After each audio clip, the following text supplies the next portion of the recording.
Alors vous dites que pour, Fabrice Mel, pour définir votre hypersensibilité, vous êtes allé voir de nombreux spécialistes, des scientifiques, Mmh. des neurologues, des physiciens, des anthropologues, des psychologues, des philosophes, des historiens et alors? Alors et Lequel vous a alors? le plus aidé? Bah, je dirais, heu, les neuroscientifiques, ça m'a quand même complètement éclairé. Si on a quelques minutes que je raconte, avec les neurosciences, on comprend que le cerveau d'un hypersensible, au fond, le la le côté, cognitif, le cortex préfrontal, c'est-à-dire la conscience, qui fait que quand je parle avec vous, je suis très concentré, je vois pas le reste, je sens pas le reste, je suis uniquement là. Et ben, ce cortex préfrontal, il est un peu moins serré. Il filtre un peu moins. Donc, je reçois plus de messages et d'informations. Et donc, on pourrait dire, qu'est-ce que c'est l'hypersensible? C'est quelqu'un qui reçoit plus d'informations que d'autres personnes.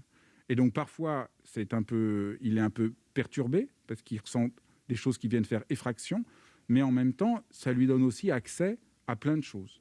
Et par exemple, alors du coup, j'ai compris que les scientifiques, souvent, ils essayent de chercher quelque chose, comme Newton. Alors, il essaye de comprendre quelque chose, donc il travaille, et puis il n'y arrive pas, il va se promener, il voit une pomme tomber, il dit « Ah, voilà, j'ai compris la Les gravitation hypersensibles sont universelle. » créatifs, du coup. Oui, et c'est-à-dire, qu'est-ce qu'il fait? Je ne sais pas s'il était hypersensible, mais en tout cas, il s'est mis en mode hypersensible, c'est-à-dire qu'il a lâché la conscience qui veut tout comprendre pour réouvrir son champ d'information.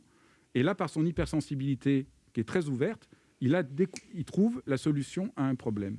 Et on peut dire que tout le monde peut se mettre en état d'hypersensibilité, même si il y a 25% peut-être de gens qui sont hypersensibles par naissance. Mais cette capacité-là, on comprend qu'elle n'est pas anormale, qu'elle n'est pas bizarre, qu'elle est une chose qui est constitutive de l'être humain. Et on comprend même que, ça m'a beaucoup intéressé aussi, que dans la théorie de l'évolution, on arrive à montrer que les hypersensibles sont absolument indispensables depuis les temps préhistoriques. Il y a toujours eu entre 15 et 25% de la population qui est hypersensible.